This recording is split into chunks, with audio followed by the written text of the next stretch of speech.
Estamos en esta primera edición de Radio Análisis, en nuestro espacio de conversación que tenemos diariamente con diferentes invitados para hablar respecto de todo lo que está pasando en nuestro país principalmente.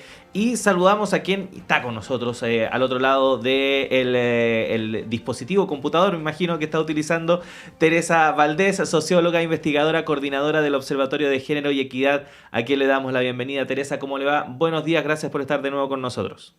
Hola, hola, hola Claudio, gusto estar aquí de nuevo. Sí, no, el gusto es nuestro, Teresa, y estamos esperando que llegue en breve porque nos avisó que viene en camino, tuvo ahí algunos problemas de desplazamiento por los tacos, etcétera. Miguel Urrutia, sociólogo y académico de la Facultad de Ciencias Sociales de la Universidad de Chile, que me dice que ya está en las instalaciones de Radio Universidad de Chile, así que en breve lo tendremos acá en estudio también. Pero Teresa, quería partir contigo hablando de un tema que no estaba en la pauta, prepauta original que generalmente conversamos con ustedes el día anterior respecto que podemos conversar en esta instancia, sino respecto del hecho que ocurrió durante la jornada de ayer en Talcahuano.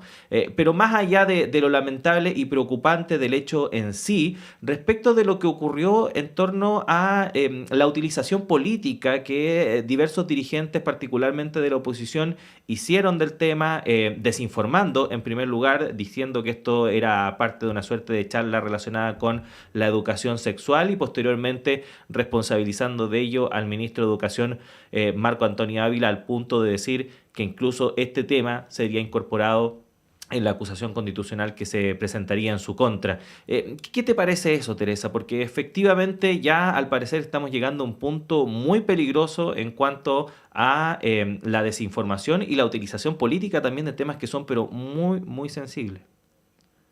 A ver, a mí me gustaría tener una información detallada de qué fue exactamente lo que fue a hacer el personal de salud de Talcahuano. Yo dificulto que haya personal de salud que haya ido a hacer algo que fuera malo o negativo, digamos, para los niños. El programa, digamos, de control del niño sano es un programa de salud que es maravilloso que exista, que sea universal, que sea gratuito, que se vaya a los colegios. Uno se pregunta una cosa mal aplicada, mal hecha, no informar a los padres, pero también, o sea, el que a los niños le examinen los testículos cuando son niños es muy importante, o sea, es un examen preventivo. No conozco el detalle, pero sí sé que el programa digamos, de control del niño sano es muy importante y me pregunto si los padres de esos niños no han llevado a los niños a control de salud, digamos, de hace mucho tiempo. En mi experiencia personal, yo sí tuve en el colegio que nos fueran a hacer algún control de salud y nos miraban en rayo y qué sé yo, pero eso hace muchos años, muchísimos, 60 por lo menos. Pero entonces uno se pregunta qué ha pasado con la relación de la gente con la salud. O sea, llevan a los niños solo si están enfermos, los niños tienen todo un desarrollo, una etapa, y entonces no sabemos si fue un examen colectivo, si fue individual, si eran hombres o mujeres. O sea, yo quisiera tener más información. Yo pienso que esto tiene que ver con los miedos generados, digamos, en relación que efectivamente una campaña, digamos, de que no te metas con mis niños, y qué sé yo, pero son derechos de los niños tienen derecho a conocer su cuerpo, los niños tienen derecho a que se prevenga su situación de salud. Entonces, yo quisiera tener, de verdad, yo quisiera tener más información porque esto dificulta de que personas, digamos, que tienen especial cariño y atención a los niños hayan ido a hacer algo que fuera, digamos, violento.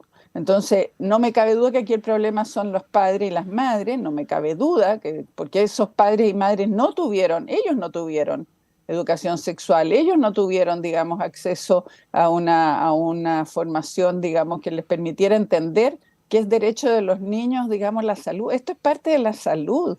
Entonces se ha transformado en el cuento que les dieron videos, digamos, eróticos, no sé. Lo más probable es que hayan hecho una presentación de educación básica, digamos, de anatomía y de un poco más, o sea, además no son niños tan chicos tampoco, entonces yo estoy muy sorprendida. Yo creo que aquí se ha armado en torno que ha habido, digamos, claramente una intención de agrandar y que obviamente se han cometido errores, porque si efectivamente si va a ser una operativo de esta naturaleza, lo más obvio es que los padres tuvieran que saber, o sea, no me cabe duda que ha habido mal manejo, pero esta cosa de pensar que han ido, digamos, de un SECOF a acosar o a violentar sexualmente a niños, me parece que es absolutamente inadecuada, una lectura mañosa y tendenciosa. Eso es lo que me parece.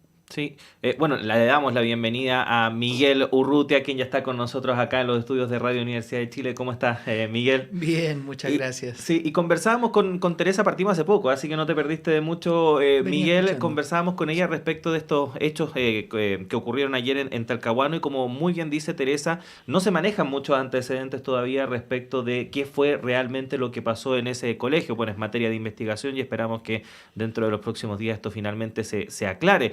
Pero efectivamente llamó mucho la atención ayer, por ejemplo, la reacción que algunos dirigentes políticos tuvieron respecto de este tema, que a sabiendas de que no existía mucha información respecto de este tema, incluso hicieron afirmaciones que finalmente fueron totalmente erradas, como que esto habría sido una charla de educación sexual, luego se supo que fue efectivamente un operativo de salud que nada tenía que ver con necesariamente educación sexual, se responsabilizó al ministro de Educación en la materia, se anunció que esto incluso se iba a incorporar dentro de la acusación constitucional que supuestamente se va a presentar en contra del secretario de Estado. Entonces hay ahí un tema que es complejo, tomando en cuenta que efectivamente se están tomando decisiones políticas que tienen consecuencias importantes, como por ejemplo una acusación constitucional puede derivar en la salida de un ministro del gabinete a partir de premisas que son poco claras o derechamente falsas. Bueno, es un estilo de la política en Chile y que en este caso es lo más alejado de la prudencia que pudiese haber.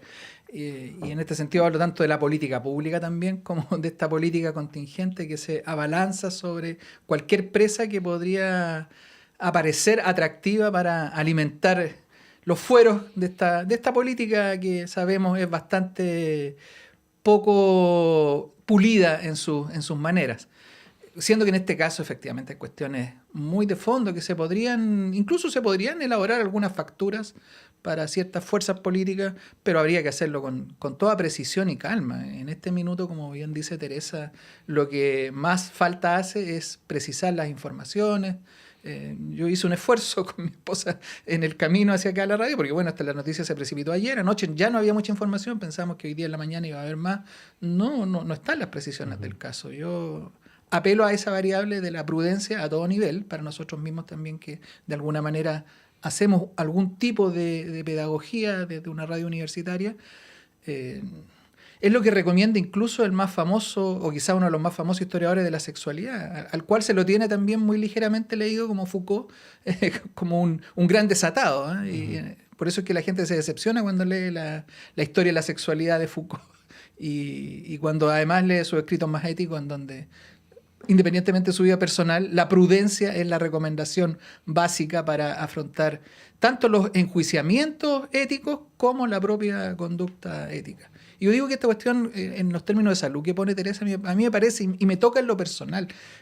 Fui un niño que sufrió mucho por ciertos desconocimientos, ciertos accidentes del cuerpo y que además en una situación de bastante pobreza uno no sabe cómo interpretar, tampoco tiene el imaginario de referirlo a los padres para que se consulte rápidamente a un médico. Entonces viene toda una interpretación lateral y particularmente de este tipo de cuestiones. Los testículos, las varicoceles, por ejemplo, tienen un aspecto sumamente preocupante y cuando somos niños humildes no hay cómo pasarse un año sin estar pensando que uno tiene cáncer y además la manera, también esto hace 50 años atrás, la manera en que se abordaba en los colegios era...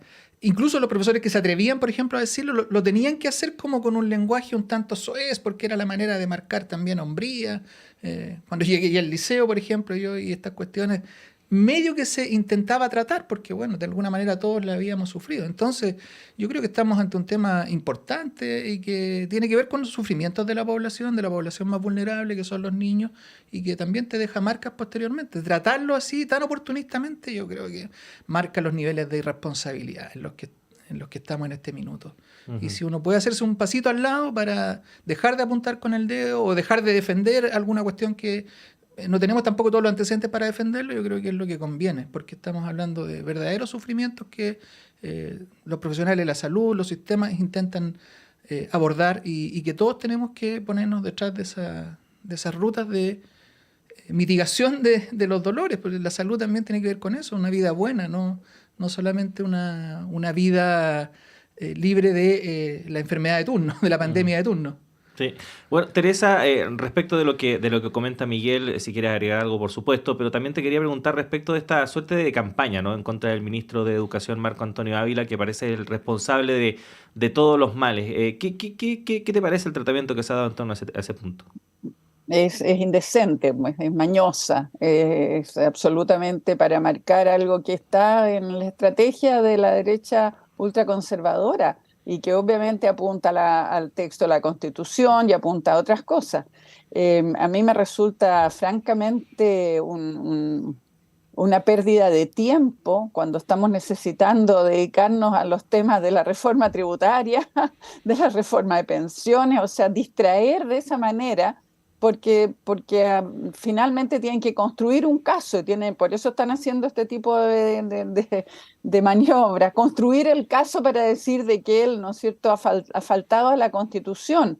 Entonces me parece, digamos, que es francamente es parte de una estrategia mayor y lo que me parece muy grave, por supuesto, es que se ponga atención a la condición homosexual del ministro, porque de verdad que no tiene nada que ver. Las guías y los elementos que se han puesto son de programas que vienen de años, de hace muchos años que estamos intentando muchas personas de que el Ministerio de Salud asuma más responsablemente lo que es la educación en sexualidad y afectividad. Yo personalmente he participado en comisiones ministeriales en ese sentido y en el último gobierno de la presidenta Bachelet quedó listo un programa, una estrategia en salud, sexualidad y afectividad, que era del Ministerio de Salud, del Ministerio de Educación y del Ministerio de la Mujer. Quedó lista, hecha la estrategia, presentada y fue votada y eliminada, digamos, por la ministra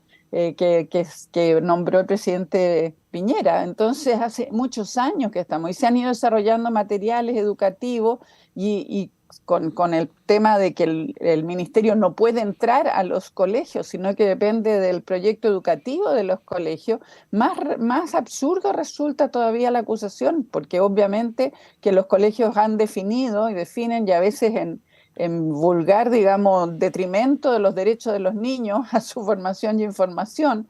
Ellos deciden qué es lo que los niños pueden saber o no saber en materia de educación en sexualidad y afectividad. Esos han sido los programas que se ha podido pasar y se ha tratado de avanzar, y la conexión entre salud y educación es fundamental precisamente porque se trata de conocer el cuerpo y porque se ha adelantado la vida, digamos, la sexualidad activa, digamos, de los niños. Efectivamente se vive en un ambiente muchísimo más sexualizado y existen acceso a través de internet y de los medios como no existía.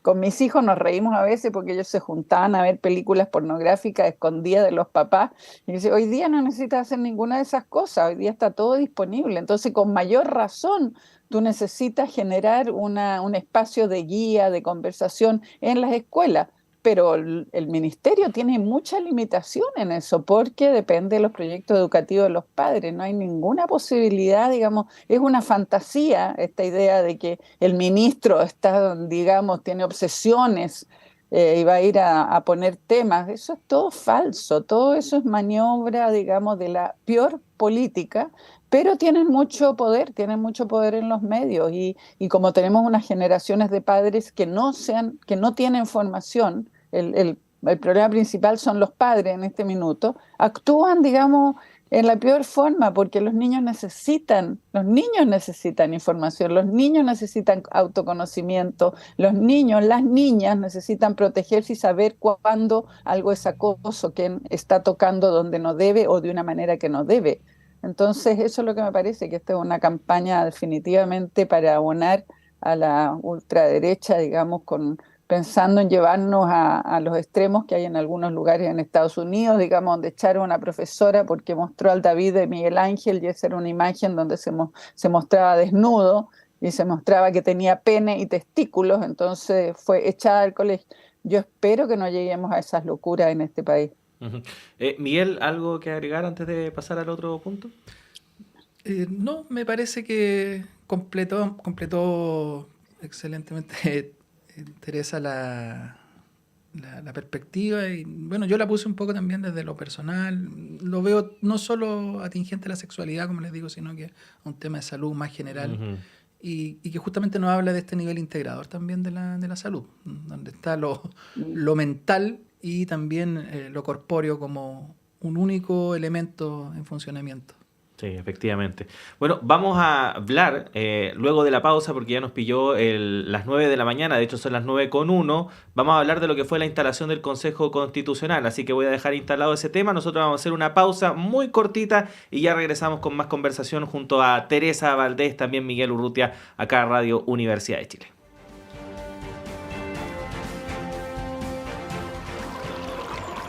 Aguas Trayén o Cascada en Mapudungún es la mejor agua purificada con tecnología de última generación. Para más información, visite su página web www.aguastrayen.com.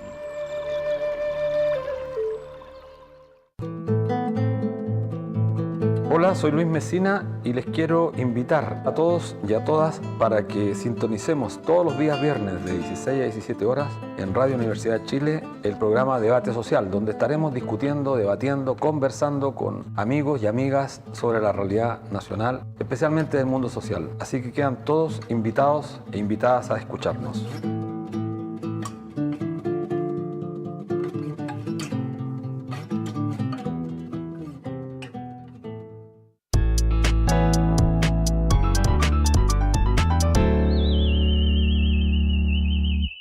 Damos esperanza cuando hay optimismo y angustia cuando hay tristeza. El ruculismo no sirve para nada, pero es absolutamente indispensable. Poetas ruculistas, conducido por el expedicionario Javier Yaxacóndor, por la poeta indisciplinada Rosa Espinosa y el poeta pseudo-místico Francisco Jiménez Buendía. Todos los sábados, 22 horas, por Radio Universidad de Chile.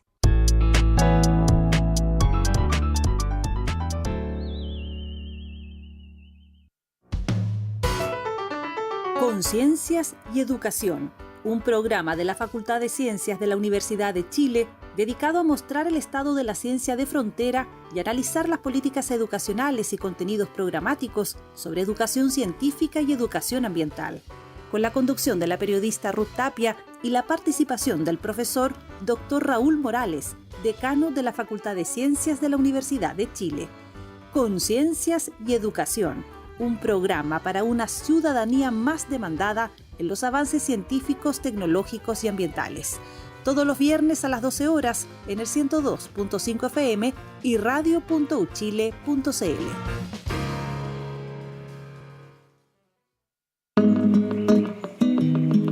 Radio Universidad de Chile, junto con la Dirección de Creación Artística de la Universidad de Chile, DICREA, te invitan a escuchar este jueves 8 de junio a las 16 horas el conversatorio Memoria y Colectividad, una mirada de medio siglo desde la educación y las artes en Chile, que cuenta con la participación de Alicia Vega y Claudio Di Girolamo.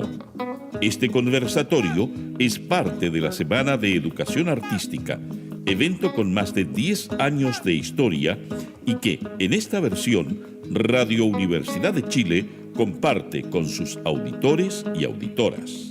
Jueves 8 de junio, a las 16 horas, en el 102.5 FM y radio.uchile.cl.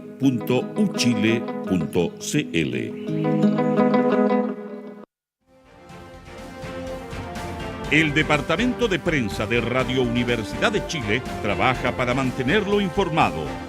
Radio Análisis, una transmisión conjunta de las radios que piensan.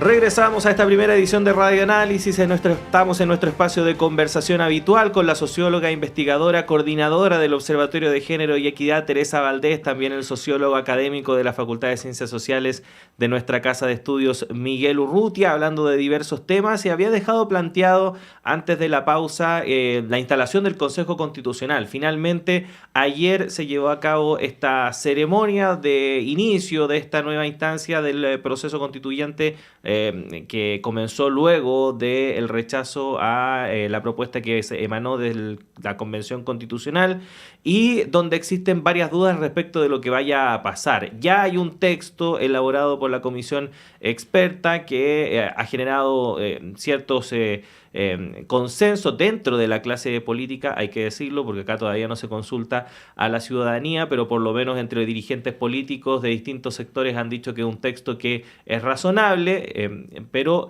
hay duda de que eso se vaya a mantener en el Consejo Constitucional, sobre todo tomando en cuenta la composición que tiene el mismo, con una mayoría de un partido que desde el inicio de este proceso ha estado en contra de que se modifique la Constitución que nos rige actualmente desde la dictadura civil militar. En un escenario además que es bastante complejo para el proceso mismo, porque ya hemos visto diferentes encuestas donde la opción de rechazar el texto a priori está creciendo y está cercana al 50% en algunos sondeos. Teresa, ¿cómo ves el inicio de este nuevo hito dentro del proceso, tomando en cuenta todos estos puntos que están sobre el escenario? Estamos en un tiempo súper difícil, eso es lo más claro. Yo creo que el esfuerzo que ha hecho la comisión de expertos es notable, es loable. El texto, digamos, borrador, digamos, sin duda que no es lo que uno quiere, lo que nosotros queríamos, no es lo que quiere nadie, como se dice, todos tienen que ceder, pero es mejor que la Constitución del 80, es mejor que lo que tenemos.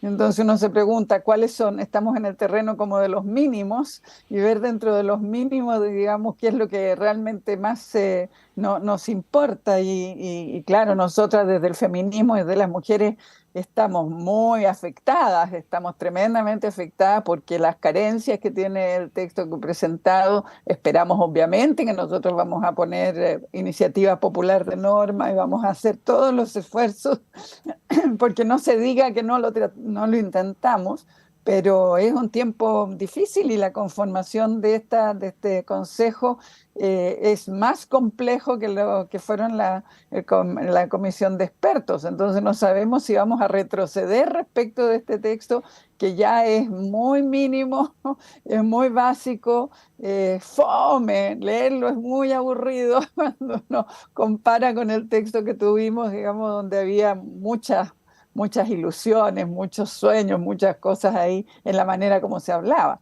Entonces, la instalación me parece que era divertida el contraste entre los nuevos consejeros, digamos, y el grupo que se iba. El grupo que se iba estaba feliz de la vida, encantado, amistado. El grupo que llegó muy tieso, muy serio, y vamos a ver si se van a establecer relaciones de confianza en esa condición. Para nosotras mujeres es súper fuerte tener una presidenta del consejo que con las características que tiene esta chica. Me parece bien que sea una mujer, que hayan puesto una mujer, pero y habría que decir que además ella es el fruto de nuestras luchas, de las luchas de las mujeres, que hemos conseguido incluso la paridad, y hemos conseguido obviamente la ampliación de la participación política de las mujeres en todos los espacios. Entonces eso, que es un éxito, nos llena de complicaciones porque su discurso, digamos, tiene varios tonos que esperamos que no sean los tonos con los cuales se haga el texto constitucional, o sea, no desde el miedo a la crisis moral, a la desintegración familiar, por favor, o sea, estemos en los temas. La pregunta es si el texto es para hoy o es para el futuro, y para un futuro que es el que incluye, por ejemplo, el acceso a los medios de comunicación, el que tiene una cantidad de dimensiones que yo creo que no están muy consideradas, digamos, la inteligencia artificial, lo que significa la globalización, o sea, es como...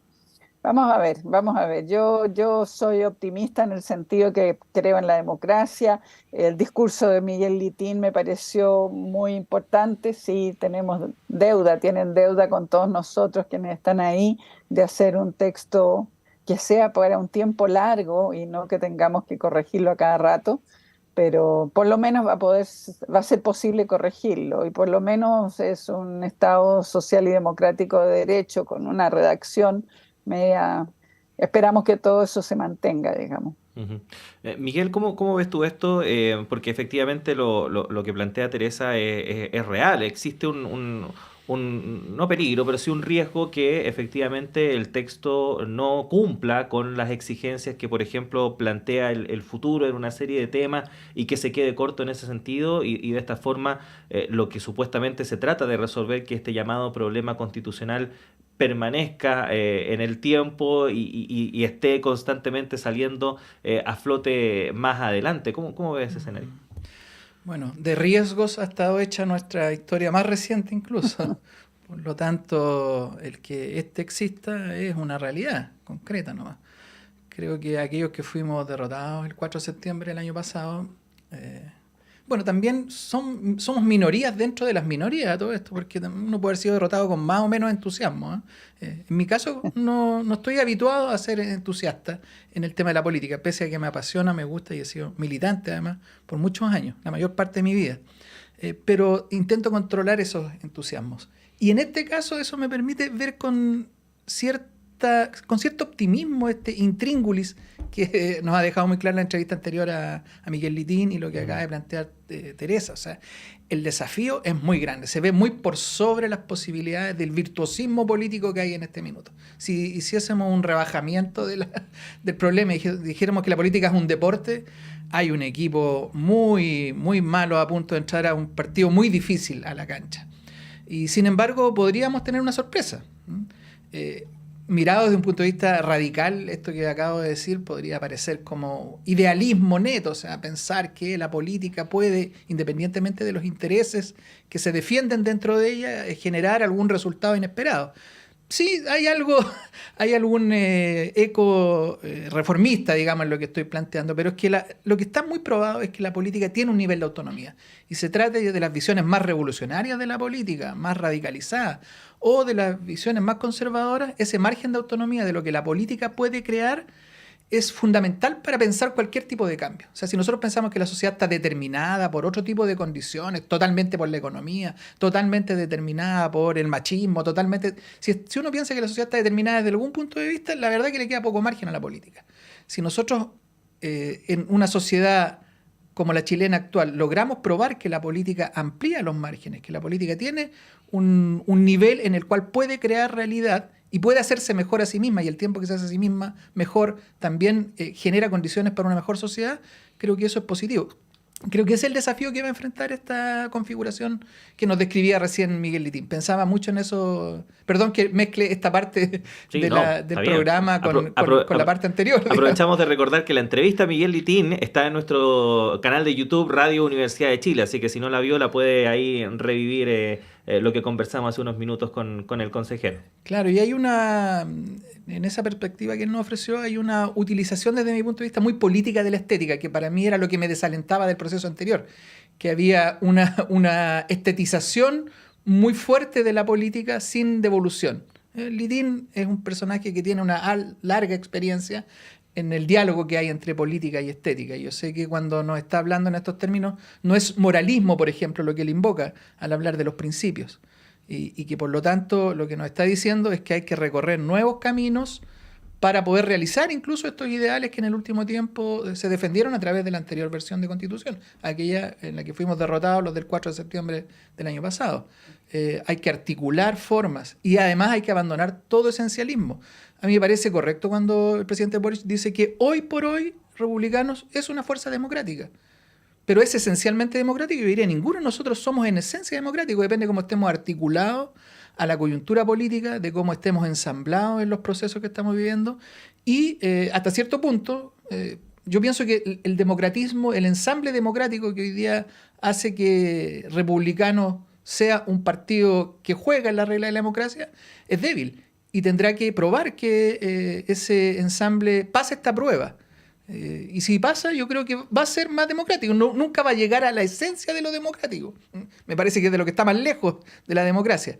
Pero como aquella esencia no existe, y lo único que existe son realidades, son configuraciones temporales, creo que en este minuto es correcto decir que Republicano es una fuerza democrática y que va a tener que acentuar aquello. Es su única posibilidad.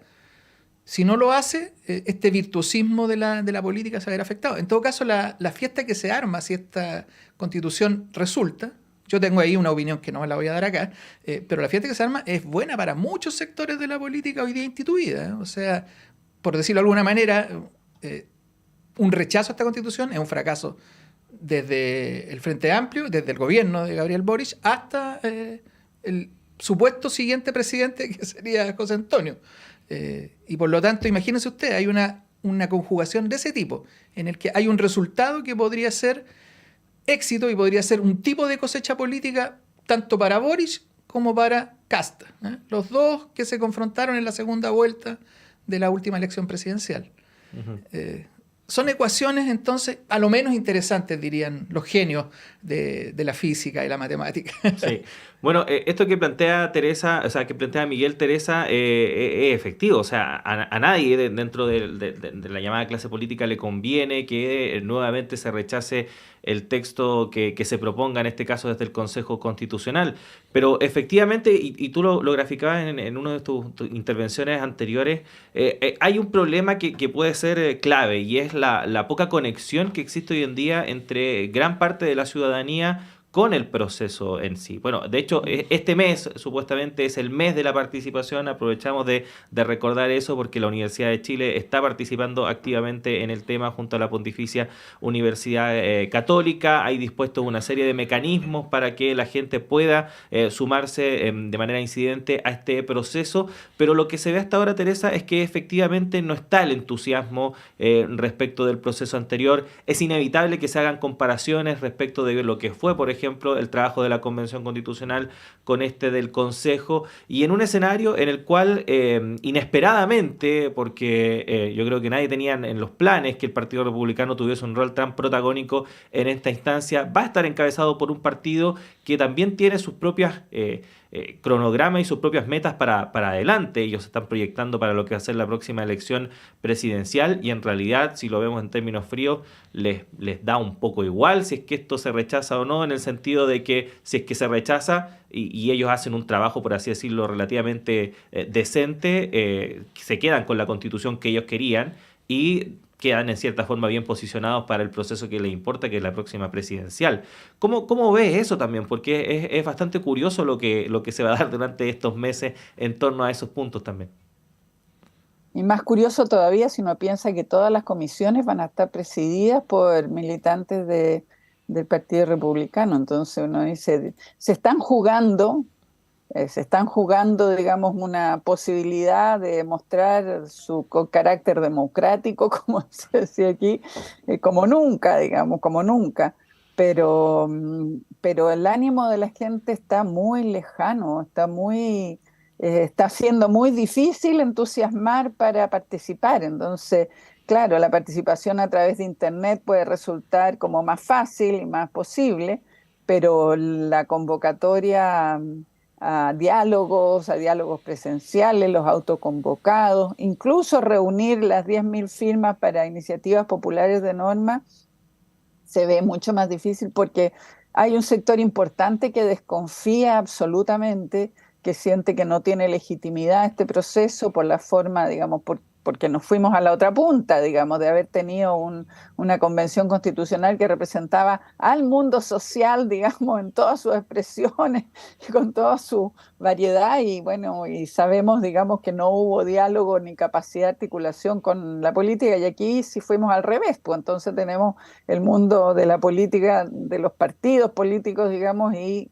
ausencia absoluta del mundo social y de los movimientos. Entonces, yo pienso que es un desafío enorme porque la democracia finalmente es para todos y la Constitución digamos, es para todos y todas.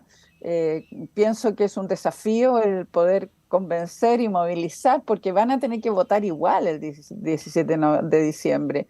Y las consecuencias, digamos, de quedarnos con la Constitución del 80 son muy graves y son para todos. Entonces, ustedes están haciendo aquí como parte de la Universidad de Chile el esfuerzo, nosotras desde las organizaciones de mujeres, algunas organizaciones de mujeres, porque otras definitivamente se van a restar, se están restando, estamos tratando de recordar, digamos, y de parar el dedo, de decir, no estamos en silencio, no nos hemos quedado fuera, vamos a seguir señalando cuáles son nuestros temas y que nos preocupa mucho que no está la paridad como quisiéramos, que no está, digamos, el tema de la violencia, de la vida sin violencia. La violencia no aparece más que para perseguir, digamos, a posibles partidos.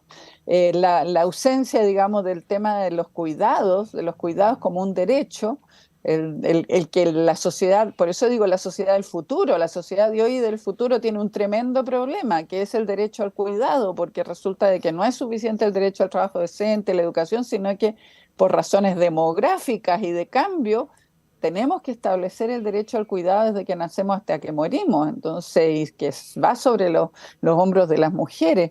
Entonces, nosotros vamos a insistir en esos temas, pero no sabemos cómo nos va a ir porque en esta comisión de expertos se intentó poner esos temas y no fue posible. Entonces, así lo vemos, ver cómo convencer a la ciudadanía que es importante, digamos, opinar, porque se puede opinar solamente sobre los artículos tal como están redactados, se pueden modificar, La ausencia de los niños es una cosa que no nos lo puede terminar de creer. Los niños están nombrados en 2 lugares, solo 2 lugares, y las mujeres estamos nombradas 5 veces en total del texto. Es cierto que se habla de la igualdad, de la no discriminación y todo, más grave es lo de los niños. En los pueblos originarios, los pueblos indígenas, bueno, llegamos nada más que hasta la interculturalidad, la multiculturalidad. Entonces, por eso que es tan difícil que la gente se entusiasme. Sin embargo, este es un texto que es mejor que la Constitución del 80. Sí, Miguel, ¿cómo ves esto también? También con cierto optimismo en el sentido de que el gran avance que tenía la versión anterior de Constitución, como lo acaba de decir Teresa, es que ya instalaba palabras, instalaba nociones, conceptos y conversaciones, por lo tanto. Pero también instalaba una gramática, es decir, acerca de una gramática para la política, una gramática para el poder. ¿Cuáles son las reglas de uso de esos sistemas de conversación? Y creo que todavía esa gramática está en disputa. Es verdad que nos han coartado, nos han amputado ciertas conversaciones que eran muy interesantes, era muy sano para la sociedad chilena que estuvieran en un nivel orgánico constitucional.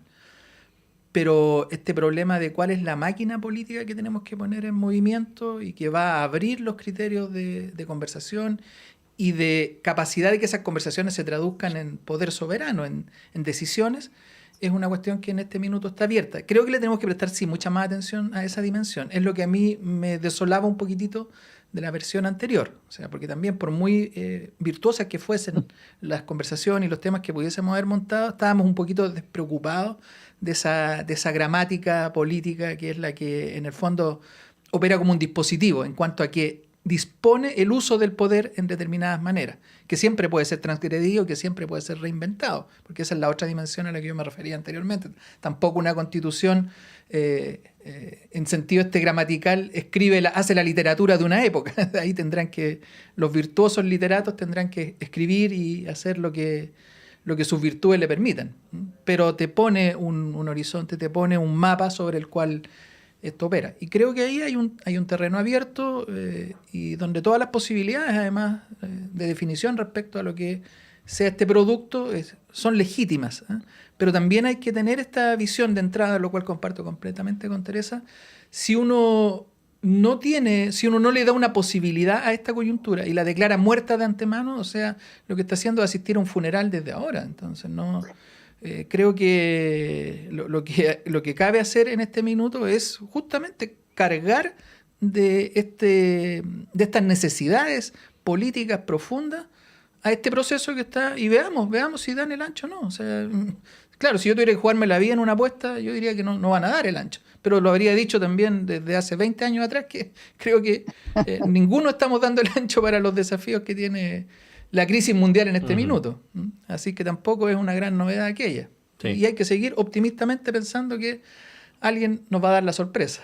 Bueno, ojalá así sea. Bueno, quedan pocos minutos, 5 minutos exactamente, Teresa, Miguel. Estamos con Miguel Urrutia, con Teresa Valdés, conversando a esta hora de la mañana acá en Radio Universidad de Chile, pero quería dejar este ratito que nos queda para tener por lo menos un comentario, ¿no? Una visión respecto de lo que ha pasado durante esta semana en el conflicto ISAPRES, Corte Suprema, Gobierno. Ayer finalmente la ministra Ángela Vivanco renuncia a la vocería luego de esta entrevista que dio al diario La Tercera y todas las repercusiones que generó. Se está a la espera de que finalmente esta sala, La Tercera, aclare qué quiere decir finalmente con su fallo, que al parecer todos teníamos claro algo, pero no es tan así, por lo menos así lo planteó la ministra Vivanco, y también respecto incluso de el futuro de la propia ministra, porque se le habría recomendado incluso por parte de sus propios pares que se inhabilite en las decisiones futuras en torno al tema, pero no lo estaría considerando. Teresa, ¿cómo has visto todo lo que ha ocurrido esta semana? A estas alturas yo me pregunto ¿qué es lo que está detrás de la decisión de la ministra Vivanco de decir esas cosas en la entrevista? Porque claramente desordenó todo, tiró el mantel, hizo varias cosas con costos personales muy altos y sin ingenuidad sabemos que ella forma parte y ha estado cercana a las ISAPRES en distintas etapas de su vida. Y entonces uno dice, ¿por qué tira el mantel de esa manera? Curiosamente, si uno siguiera su interpretación del fallo, es un desastre para el Poder Judicial, porque lo que está llamando a que todo el mundo vaya a cuestionar, aunque dice que de aquí para adelante no se podría hacer, o sea, pone límite en el tiempo, pero de verdad que mi pregunta principal es, a quién favorece ella con su decisión, porque es muy sorprendente.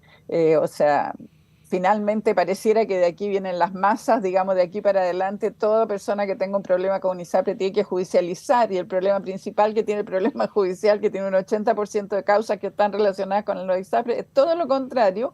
Entonces está poniendo, yo creo que dentro del juego de ajedrez, vamos a ver qué es lo que realmente la jugada que ella hizo, que no es inocente. Sí, Miguel. Totalmente de acuerdo. Esta falta de inocencia en esto que le ha costado su cargo de vocera a la ministra Vivanco es bien evidente. Y a mí la única interpretación que se me ocurre, conectada con lo que decía anteriormente, es esta falta de estilo y de profundidad, incluso para las conspiraciones. Si nosotros pensamos que este es un juego de ajedrez y ella es alguna de las piezas de este juego de ajedrez, una pieza movida con bastante imprudencia. Lo cual nos remite otra vez a esa cuestión de que quienes gestionan el poder en Chile al parecer no sienten que tengan una demanda muy fina respecto de cómo seguir ejerciéndolo. Retrocedemos hacia esa vieja teoría de la modernización y de las élites, donde se le dice, bueno, si usted quiere ser élite, tiene que tener mérito. Entonces, si quiere ascender... Es una medida desesperada frente a las formas, como tú dices, o es una medida desesperada. Exactamente, es que esa era la otra alternativa que iba a señalar, y por lo tanto uno podría pensar que el sistema ya está rendido. Desde el punto de vista del capital ha dado suficientes frutos también, o sea, no se iría sin cosecha. Esto ha permitido acumular de una manera majestuosa, y por lo tanto yo creo que debe haber alguna tesis operando de que esto no hay que administrarlo con tanto preciosismo, porque, bueno, si se acabó, y a otra cosa mariposa, y la gente se la arreglará con la salud que buenamente pueda autoproveerse. Sí. Pienso que también puede ir por ese lado, como dice Teresa, hay un gesto ya de renuncia y desesperación en haber operado en estos términos, porque esto parece una operación, o sea, estamos hablando de la parte más virtuosa del Poder Judicial, personas claramente inteligentes que no hacen nada sin calcular. Si hay algo donde no se hagan las cosas sin cálculo, es precisamente en esa esfera. Sí, bueno, les pido disculpas por haber dejado tan poco tiempo para tratar este tema que tiene tantas aristas relacionadas con la crisis de la institución, la crisis política que se está viviendo en general, pero ya vamos a continuar hablando de esto porque seguramente se van a generar más reacciones dentro de las siguientes jornadas. Por lo pronto se nos acabó el tiempo, así que agradecerle a Teresa Valdés, muchas gracias por haber estado con nosotros nuevamente, y por supuesto Miguel Urrutia también, gracias por haber estado acá en Radio Universidad de Chile. Que tengan un buen día. Gracias.